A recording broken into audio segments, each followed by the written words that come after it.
Are you tired of clicking around Semrush with no idea where to start?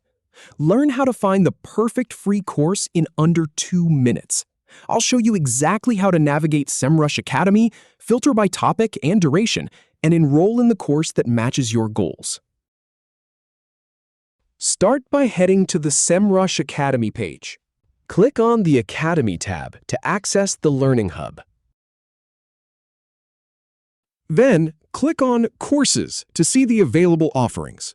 Now, click on All Courses to browse the full catalog.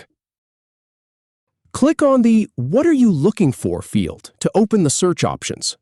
Then, click on the highlighted option to select a specific filter. Next, click on Topic to narrow down by subject. After that, click on Duration to filter by course length. Finally, click on Search to apply your filters.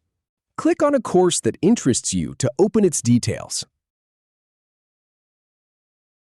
Then, click on another course to compare options. And click on a third course to explore further. When you're ready to enroll, click on Login to sign in or create an account. If you have any feedback or if any info is inaccurate, please leave a comment below. We'll do our best to answer or redo the video if needed. Thanks for watching.